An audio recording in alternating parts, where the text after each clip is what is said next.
ஸ்ரீமதே ராமானுஜாய நமஹ. திருப்பாவையின் 30வது நாள் பாசுரம் வங்கக்கடல் கடைந்த மாதவனை கேசவனை என்ற பாசுரம்.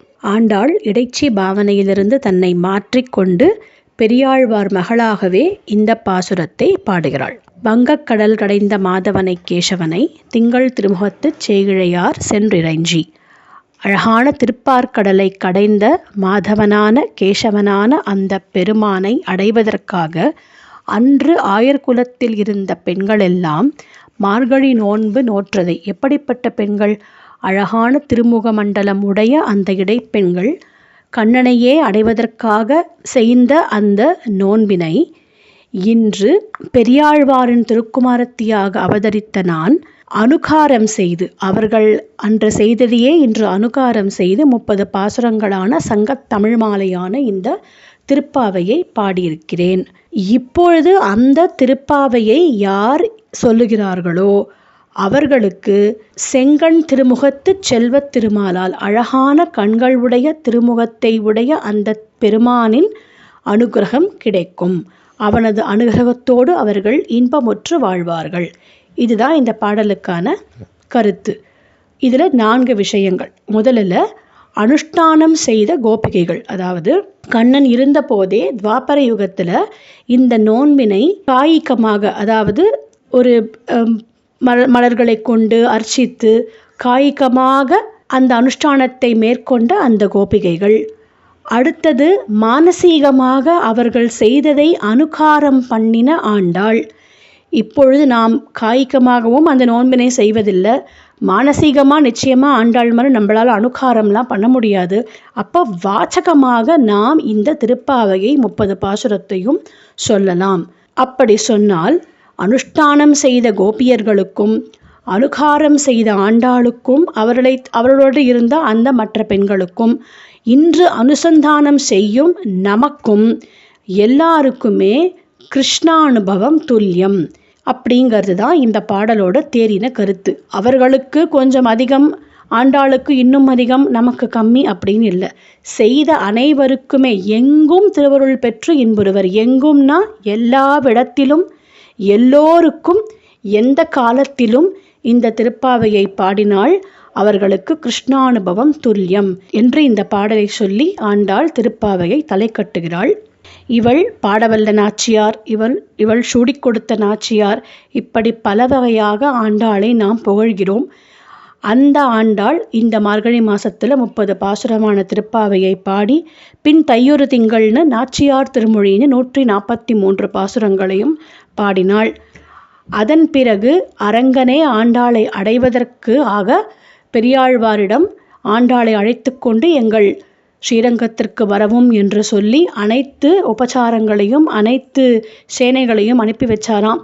அனைவரும் புடைசூழ வாத்தியங்கள் முழங்க ஜெய விஜயீ பவா என்று வாழ்த்துக்கள் முழங்க பெரியாழ்வார் ஆண்டாளை கூட்டிக் கொண்டு ஸ்ரீரங்கத்துக்கு வரார்.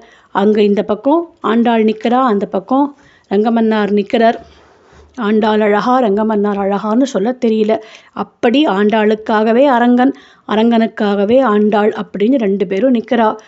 அன்று திரேதாயுகத்தில் ராமனுக்கும் சீதைக்கும் திருமணம் நடந்த போது சீதையை மிதிலையில் இருக்கிறவா எல்லாரும் சீதை புகழ பாடுறா. அயோத்தியாவிலிருந்து வந்தவா எல்லாம் ராமர் புகழ பாடுறா. அப்பாவா சொல்கிறாளாம், ராமரோட அழகை பார்க்கறதுக்கு சீதைக்கு கண்கோடி வேண்டும் அப்படிங்கிறாளாம். உண்மைதான். ஆனால் சீதையின் திருமேனியின் ஒவ்வொரு அங்கங்களையும் பார்க்க ராமனுக்கு கண்கோடி வேணும்னு இவா சொல்கிறாளாம்.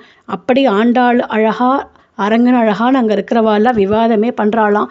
2 பேரும் சேர்ந்து இருப்பது இன்னும் அழகு அப்படின்னு சொல்லி பெரியாழ்வார் அவளை அழைத்து கொண்டு கோயிலுக்குள்ளே போகிறார். அங்கே போய் கர்ப்பகிரகத்துக்குள் நுழைந்து அந்த எம்பெருமான் பெரிய பெருமானின் திருவடியை தொட்ட அந்த க்ஷணமே தன்னடிச்சோதியான பரமபதத்திற்கு சென்று விட்டாள் என்பது ஆண்டாள் சரித்திரம். இப்படி ஆண்டாள் நமக்காக அவதரித்தாள். இன்றோ திருவாடிப்பூரம் எமக்காகவன்றோ இங்கு ஆண்டாள் அவதரித்தாள். குன்றாத வாழ்வான வைகுந்தவான் போகன் தன்னை இகழ்ந்து ஆழ்வார் திருமகளாராயின்னு சுவாமி மணவாள மாமுனிகள் சொல்றார். நமக்காக அவதரித்த ஆண்டாள் நமக்காக பாடின இந்த திருப்பாவை பாசுரங்கள். இந்த பாசுரத்தை நித்தியமே சொல்கிறதுக்காக தான் நித்திய அனுசந்தானத்திலேயே அந்த பிரபந்தத்தை சேர்த்திருக்கா. முக்கியமாக இந்த மார்கழி மாதத்தில் கண்டிப்பாக அத்தனை பேரும் நம்ம சொல்கிறோம். சொன்னதும் இல்லாமல் ஏதோ நமக்கு தெரிந்ததை, அறிந்ததுன்னு சொல்லக்கூடாது, தெரிந்ததுன்னு சொன்னேன்னா, அறிந்ததுன்னா திருப்பாவையில் இதை விட இன்னும் நிறைய இருக்குது அறிஞ்சுக்கிறதுக்கு. ஏதோ நமக்கு தெரிந்ததை ஒரு சிறு முயற்சியாக நாங்கள் இதை ஒரு பதிவாக கொடுக்கலாம் என்று நாங்கள் முயற்சித்தோம். அதுவும் ஆண்டாளின் இன்னருளே, நமக்காக தோன்றினதுன்னு சொல்லவே கூடாது. ஆண்டாளின் அனுகிரகத்தால் தான் அந்த எண்ணமே நமக்கு வந்தது அப்படின்னு சொல்லலாம் என்று நாங்கள் ஏதோ ஆரம்பித்தோம். சிறுபிள்ளைத்தனமாக ஆண்டாளே சொல்கிற மாதிரி அறியாத பிள்ளைகளோம் அன்பினால்னு சொல்கிறா. அதே மாதிரி தான், அறியாத பிள்ளைகள் தான், அன்பு மட்டும் இருந்தது ஏதோ சொல்லலாம் அப்படின்னு அதை ஆரம்பித்தோம். அதை நிர்விக்னமாக இத்தனை நாளும் பண்ணுவதற்கான பாக்கியத்தை கொடுத்த ஆண்டாளுக்கும் அரங்கனுக்கும் பல்லாண்டு பாடுகிறோம். ஜெகதாச்சாரியரான சுவாமி எம்பெருமானார் அவர் கடாட்சம் இல்லைன்னா நமக்கு எதுவுமே நடக்காது. அப்படிப்பட்ட சுவாமி திருவடிகளுக்கும் பல்லாண்டு பாடுகிறோம். அஸ்மத் ஆச்சாரியன் திருவடிகளுக்கும் பல்லாண்டு பாடிக்கொள்கிறோம். இந்த பதிவினை அழகாக அதை பதிவிறக்கம் பண்ணி அதைக்கு வேண்டிய சில எடிட்டிங் எல்லாம் செய்து அதை அழகாக பதிவேற்றம் பண்ணி தன் இனிமையான குரலால் பாடி சித்திரங்கள்லாம் அந்த அந்த பாசுரத்துக்கு ஏற்ற சித்திரங்கள் எல்லாம் போட்டு அதை ஒரு கண்ணுக்கும் அழகான ஒரு காட்சியாக அதை அமைத்த திருமதி லதா நரசிம்மன் அவர்களுக்கும் இந்த சமயத்தில் நான் நன்றி கூறுகிறேன். பல ஞானிகள், பல பெரியோர்கள், பல விஷயம் அறிந்த ஆச்சாரியர்கள் இவர்களெல்லாம் திருப்பா உபன்யாசம் எவ்வளவோ சொல்கிறா. அப்படி இருக்கும்போது அடியோங்களும் சொன்ன இதையும் கேட்டதற்கு உங்களது திருவடிகளுக்கும் பல்லாண்டு பாடுகிறோம். உங்களது பொறுமைக்கும் நன்றி சொல்லுகிறோம். அனைவரும் ஆண்டாள் அரங்கன் கடாட்சம் பெற்று செங்கன் திருமுகத்து செல்வத் திருமாலால் எங்கும் திருவருள் பெற்று வாழ வேண்டும் என்று பிரார்த்திக்கிறோம். சொற்குற்றம் பொருட்குற்றம் இருப்பின் க்ஷமிக்க பிரார்த்திக்கிறேன். ஆண்டாள் திருவடிகளே சரணம். அஸ்மத் ஆச்சாரியன் திருவடிகளே சரணம். சுவாமி எம்பெருமானார் திருவடிகளே சரணம்.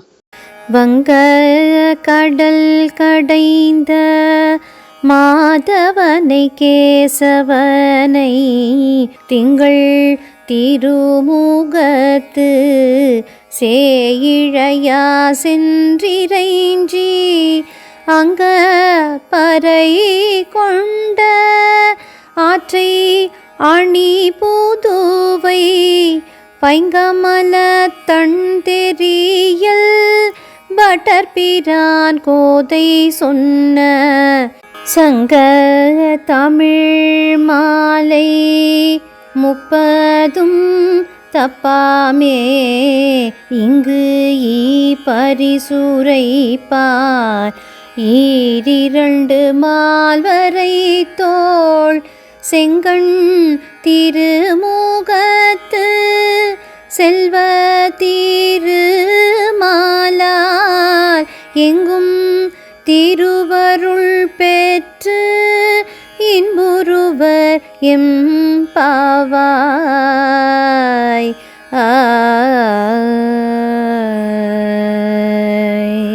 திருவாடிபுரத்து செகத்துதித்தாள் வாழியே திருப்பாவை 30 செப்பினாள் வாழியே பெரியாழ்வார் பெற்றெடுத்த பெண் பிள்ளை வாழியே பெரும்பூதூர் மாமுனிக்கு பின்னானாள் வாழியே 143 உரைத்தாள் வாழியே உயரரங்கற்கே கண்ணி உகந்தளித்தாள் வாழியே மறுவாரும் திருமல்லி வளநாடி வாழியே வண்புதுவை நகர்கோதை மலர்பதங்கள் வாழியே மலர்பதங்கள் வாழியே மலர்பதங்கள் வாழியே